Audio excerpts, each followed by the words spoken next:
இப்ப நம்ம பாத்தீங்கன்னா ஒரு விமர்சன பார்வையில பார்க்கும்போது இது சுமாரு, அது சரியில்லை, இது பெட்டரா வந்திருக்கலாம்னு ஒரு கருத்தை நம்ம சொல்லுவோம். ரசிகர்கள் இருக்காங்கல்ல, அவங்களுக்கு இது எதுவுமே தேவையில்லை. இது தலைவர் படம், அது எப்படி இருக்குங்கிற அந்த கண்ணோட்டத்துல பாக்குறது. பல வருடங்களுக்கு பிறகு ரஜினி படத்துக்கு சான்றிதழ் கொடுத்திருக்காங்க. ரஜினிக்கு கதை சொல்லும் போது இது தெரியாதா? நம்ம இந்த அளவுக்கு வளர்ந்ததற்கே ஃபேமிலி ஆடியன்ஸ் படம் பார்த்ததுதான் காரணம். இது சர்டிபிகேட், இந்த குழந்தை நாங்க அனுமதிக்க மாட்டோம்னு அவங்க ரொம்ப தைரியமா சொல்லுவாங்க. எல்லாத்துக்கும் மேல ஓவர்சீஸ்ல இது பெரிய பிரச்சனை. அந்த சாண்டி மாஸ்டர் குறித்து சொன்னதுதான், அவர் கலக்கிடலாம் சார் அப்படின்னாரா. கலக்குறதெல்லாம் இருக்கட்டும், இது 1950 மாடல், ஸ்பேர் பார்ட்ஸ் எல்லாம் நிறைய மாத்தி இருக்கு அப்படின்னு, டேமேஜ் ஆயிருக்குலாம் சொன்னாரு. அதெல்லாம் நான் ரொம்ப ரசிச்சேன். ரஜினி கிட்ட இவ்வளவு ஹியூமர் இருக்கா அப்படின்னு தோண வச்சது. அதெல்லாம் அஜித்துக்கு கொடுக்கிற இம்பார்ட்டன்ஸை விஜய்க்கு ஏன் கொடுக்கல? ரஜினிக்கு அக்கறை இருக்குங்கிறத மறுக்க முடியாது. இன்னும் சொல்ல போனா அஜித்தை கெடுத்ததே ரஜினி தான். அதே நேரம் விஜய் மீதும் ரஜினிக்கு பாத்தீங்கன்னா மிகப்பெரிய கரிசனமும் அன்பும் இருக்கு. சோஷியல் மீடியாவில் எங்கே திரும்பினாலும் கூலி கூலி கூலி. இந்த படத்துக்கு மேலே எதிர்பார்ப்பு நாளுக்கு நாள் அதிகரிச்சு போயிட்டே இருக்குன்னு சொல்லலாம். ட்ரெய்லர் பார்த்த உடனே படத்துக்கு மேலே எதிர்பார்ப்பு கொஞ்சம் குறைஞ்ச மாதிரி ஃபீல் ஆகும் சார். எனக்கு பர்சனலாக ஃபீல் ஆகும். உங்களுக்கு எப்படி? இல்லை, எனக்கு எப்பயுமே இது போன்ற மசாலா படங்கள் மீது ஒரு பெரிய ஆர்வம் இல்லை. அதனால நான் அதை பெருசாக இதை பார்த்துட்டு படம் சூப்பராக இருக்கும் அல்லது இதை பார்த்துட்டு படம் நல்லா இல்லை அந்த கருத்துக்குள்ளெல்லாம் நான் போக மாட்டேன். என்ன காரணம்னா, இப்போ நம்மளுடைய ஆதர்ச சினிமா அது கிடையாது. அதே நேரம் இந்த கூலி யாருக்காக எடுக்கப்படுகிறது அப்படின்னா, அது அந்த ரசிகர்களுக்காக எடுக்கப்படுது. இன்னைக்கு யார் அந்த படத்தை பெருசா எதிர்பார்க்கிறா அப்படின்னா, ரஜினி ரசிகர்கள் எதிர்பார்க்கிறாங்க. லோகேஷ் கனகராஜுக்கு ஒரு பெரிய ரசிகர் கூட்டம் இருக்கு, அவர்களுடைய எதிர்பார்ப்புக்கும் அந்த படம் இருக்கு. பட் எனக்கு தெரிஞ்சு நான் பல தரப்பில் விசாரித்த வகையில் ரஜினி ரசிகர்கள் அதை ஒரு பெரிய கொண்டாட்டமா பாக்குறாங்க. இப்ப நம்ம பாத்தீங்கன்னா ஒரு விமர்சன பார்வையில பார்க்கும்போது இது சுமாரு, அது சரியில்லை, இது பெட்டரா வந்திருக்கலாம்னு ஒரு கருத்தை நம்ம சொல்லுவோம். ஆனா என்னன்னா, அந்த காமன் ஆடியன்ஸ் இருக்காங்களா, அந்த ரஜினியுடைய ரசிகர்கள் இருக்காங்கல்ல, அவங்களுக்கு இது எதுவுமே தேவையில்லை. இது தலைவர் படம், அது எப்படி இருக்குங்கிற அந்த கண்ணோட்டத்துல பாக்குறாங்க. எனக்கு தெரிஞ்சு ஒரு ரஜினி ரசிக நண்பர் இது வரைக்கும் 50 தடவை அந்த கூலி ட்ரெய்லர் அவர் பார்த்துட்டாரு. எப்பன்னா, கூலி முத நாள் வெளியாகுது, 7 மணிக்கு வெளியாகுதுதான் வச்சுக்கோங்க. அடுத்த நாள் ஒரு 10 மணி நிலவரத்துல நான் சொல்றேன். இப்ப இந்த இடைப்பட்ட 3 நாளா எத்தனை தடவை பார்த்தாருங்கிறது தெரியாது. ஸோ அந்த அளவுக்கு ரசிகர்களை அது ரொம்ப திருப்திப்படுத்திருக்கு. அதுதான் முக்கியமான விஷயம். நீண்ட வருடங்களுக்கு பிறகு ரஜினிகாந்த் அவர்கள் படத்துக்கு சர்டிபிகேட் கொடுத்துருக்காங்க. ஸோ இந்த படத்துல அந்த அளவுக்கு வைலன்ஸ் இருக்குங்களா, இல்லாட்டி ஃபேமிலி ஆடியன்ஸ் கூட்டம் கூட்டமே பார்ப்பாங்க சார், குழந்தைங்களும் பார்க்குறவங்க தான். ஸோ இந்த படத்துக்கு குழந்தைகள் பார்க்க முடியாதா, அந்த மாதிரி ஒரு ஏக்கங்களும் வருதா? ஆமா, நிச்சயமாக. ஏன்னா சான்றிதழ் அப்படிங்கும்போது பல தியேட்டர்கள், முக்கியமா நம்ம நாட்டை எடுத்துக்கிட்டீங்க அப்படின்னா, இப்போ பிவிஆர் போன்ற மல்டிப்ளெக்ஸ்ல அவங்க அந்த சென்சார் சர்டிஃபிகேட்டை ரொம்ப கரெக்டாக ஃபாலோ பண்ணுவாங்க. நீங்கள் ஒரு ஃபேமிலியோட போனாலும் இது சர்டிஃபிகேட்டு, இந்த குழந்தைய நாங்கள் அனுமதிக்க மாட்டோம்னு அவங்க ரொம்ப தைரியமாக சொல்லுவாங்க, ஸ்ட்ரிக்டாக சொல்லுவாங்க. ஓகே. ஆனால் நீங்கள் சிங்கிள் தியேட்டருக்கு போனீங்கன்னு வச்சுங்க, இந்த மாதிரியான எந்த கெடுபிடியுமே இருக்காது. ஒரு 10 வயசு பையனை விட்டு டிக்கெட் எடுறா அப்படின்னா அவங்க கையிலேயே ஒரு 4 டிக்கெட்டை கொடுத்துருவாங்க. சிங்கிள் தியேட்டரை பொறுத்த வரைக்கும் அவங்க அதெல்லாம் பார்க்க மாட்டாங்க. பட் ஆனால் இங்கே இந்த மல்டிப்ளெக்ஸில் இப்படி ஒரு விஷயம் இருப்பதால் கூலி படம் ஃபேமிலி ஆடியன்ஸ் அங்க போறது ஒரு பெரிய அளவில் தடைப்படும். அதுல மாற்றம் இல்லை. எல்லாத்துக்கும் மேல ஓவர்சீஸ்ல இது பெரிய பிரச்சனை. ஓவர்சீஸ் கலெக்ஷனையே இந்த சான்றிதழ் பதம் பார்ப்பதற்கு வாய்ப்பு இருக்கு. முக்கியமா சமீபத்தில் துபாய் போகும்போது கூட ஒரு நண்பர் சொன்னார், ஏங்க இங்கெல்லாம் நாங்களாம் வெளிநாட்டுல இருக்கோம், எங்களுக்கான சந்தோஷங்கிறதே வீக்கெண்ட்ல ஃபேமிலியோட நாங்க படத்துக்கு போறதுதான். ஆனா இப்ப பாருங்க, அந்த பெரிய ஹீரோக்கள் படங்கள்லாம் சர்டிஃபிகேட்டோட வருது. அதனால எங்களால அந்த படத்துக்கு ஃபேமிலியோட போக முடியல. ஏன்னா அங்கெல்லாம் ரொம்ப ஸ்ட்ரிக்டா ஃபாலோ பண்ணுவாங்க. இதெல்லாம் அந்த டைரக்டர்களுக்கு தெரியாதா, அந்த ஹீரோக்களுக்கு தெரியாதான்னு ஒரு நண்பர் சொன்னாரு. ஸோ இதுதான் வெளிநாட்டு நிலவரம். ஸோ இதெல்லாமே இதுக்கு ஒரு சிக்கல் தான். பட் எனக்கு என்னன்னா, நீங்க சொல்ற மாதிரி பல வருடங்களுக்கு பிறகு ரஜினி படத்துக்கு சான்றிதழ் கொடுத்துருக்காங்க. இப்போ ரஜினிக்கு கதை சொல்லும் போது இது தெரியாதா? நம்ம இந்த அளவுக்கு வளர்ந்ததற்கே காமன் ஆடியன்ஸ், ஃபேமிலி ஆடியன்ஸ் படம் பார்த்ததுதான் காரணம். அவர்களுடைய ஆதரவுல தான் நம்ம இந்த இடத்துல உட்காந்துருக்கோம். அப்ப நம்ம படம் அவர்களுக்கும் போய் சேரணும் அப்படின்னா அது ஒரு யூஆகவோ யூஏஆகவோ இருக்கணும். ஆனா இந்த கதையில அதுக்கான விஷயங்கள் இல்லையேங்கிறத ரஜினி யோசிச்சிருக்கணும்ல. அதை அவர் யோசிக்க தவறிட்டாருன்னு தான் நான் நினைக்கிறேன். ட்ரெய்லர் பார்க்கும்போது கிட்டத்தட்ட பாஷா ரேஞ்சுக்கு ஒரு பிளாஷ்பேக் காத்துக்கிட்டு இருக்கு அப்படின்ற மாதிரி பேச்சுக்கள் போயிட்டு இருக்கு. சும்மா ஹைப் ஏத்துறதுக்காகவே இல்லை உண்மையிலே படத்துல அந்த மாதிரி பிளாஷ்பேக் இருக்க வாய்ப்பு? ரொம்ப உண்மையை சொல்ல போனா அந்த படத்துல என்ன இருக்குங்கிறது யாருக்குமே தெரியாது. இன்னொன்னு பாத்தீங்கன்னா, ஒரு ட்ரெய்லர் டீசர் வரும்போது ஆளுக்கு ஒரு விஷயத்த ஹைலைட் பண்ணி டீகோட் பண்ணி ஆளுக்கு ஒரு திரைக்கதை இது பண்ணுவாங்க. அன்னைக்கு லோகேஷ் கிட்ட ஒரு இன்டர்வியூ எடுக்கும்போது கூட பேசிக்கிட்டு இருந்தது, கூலி குறித்து சமூக ஊடகங்கள்ல ஏகப்பட்ட கதைகள் ஓடுது லோகேஷ், அடுத்த படத்துக்கு கதை வேணா இங்கேருந்து கூட நீங்க எடுத்துக்கலாம் அப்படின்னு. அந்த அளவுக்கு பல பேர் பார்த்தீங்கன்னா வதந்திகளை தான் அவங்களுடைய யூகங்களை தான் போட்டுக்கிட்டே இருக்காங்க. அதனால எனக்கு தெரிஞ்சு பார்த்தீங்கன்னா இது ஒரு நட்பு. ரஜினிகாந்த் சத்யராஜ் நண்பர்கள், சத்யராஜ் கொல்லப்படுவார் அல்லது பாதிக்கப்படுவார், அவருக்காக இவர் ரிவெஞ்ச் எடுக்கிறாருங்கிற மாதிரி தான் நான் கேள்விப்பட்டேன். பட் படத்துல என்ன இருக்குங்கிறது படம் வந்தாதான் தெரியும்.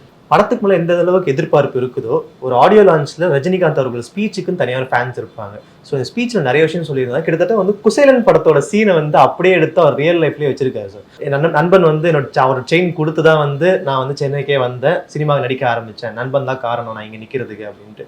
உண்மையிலேயே வந்து அந்த பேச்சுகள், அவரோட பழச மறக்காத விஷயங்களை நீங்கள் எப்படி பார்க்குறீங்க? இல்லை, அது ரஜினியுடைய வந்து ஒரு தனித்தன்மையான ஒரு குணம். நம்மெல்லாம் அதை ஃபாலோ பண்ண வேண்டிய ஒரு விஷயம். நான் ஏற்கனவே சொன்ன மாதிரி இப்போ சினிமாவில் ஒரு வாழ்க்கை கிடைத்ததுக்கு அப்புறம் இவர்கள் செய்கிற முதல் வேலை என்ன தெரியுமா? பழைய நண்பர்களை வெட்டி விடுறது தான்.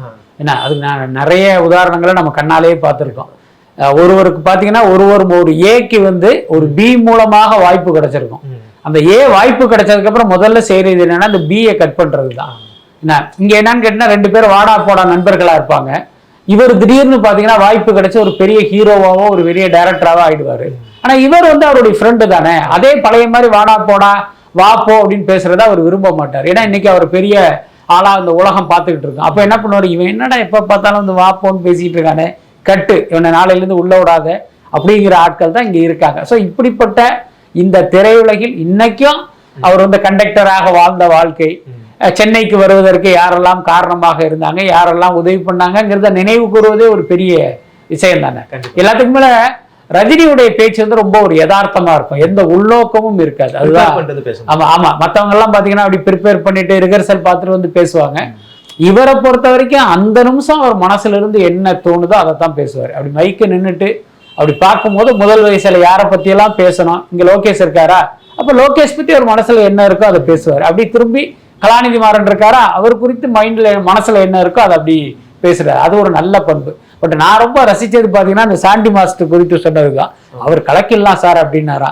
கலக்குறதெல்லாம் இருக்கட்டும், இது வந்து 1950 மாடலு, ஸ்பேர் பார்ட்ஸ் எல்லாம் நிறைய மாத்திருக்கு அப்படின்னு டேமேஜ் ஆயிருக்குலாம் சொன்னாரு. அதெல்லாம் நான் ரொம்ப ரசிச்சேன். அதுக்கு ரஜினி கிட்ட வந்து இவ்வளவு ஹியூமர் இருக்கா அப்படின்னு தோண வச்சது. அதெல்லாம் ரஜினிகாந்த் அவர்களுக்கு வந்து அஜித் மேல வந்து தனி ஒரு பாசம் இருக்குதோ, தனி ஒரு மரியாதை இருக்குதோன்ற மாதிரி அந்த ஸ்பீச்லேயே தெரிஞ்சிருந்துச்சு. ஏன்னா நாகார்ஜுனாவை பார்த்து இவர் இவ்வளோ பெரிய கோடீஸ்வரர், ஆனால் என் படத்தில் நடிக்க கூப்பிட்ட உடனே அவர் வந்துட்டார், எப்படிதான் லோக்கி ஒத்துக்க வச்சாருன்னு தெரியல.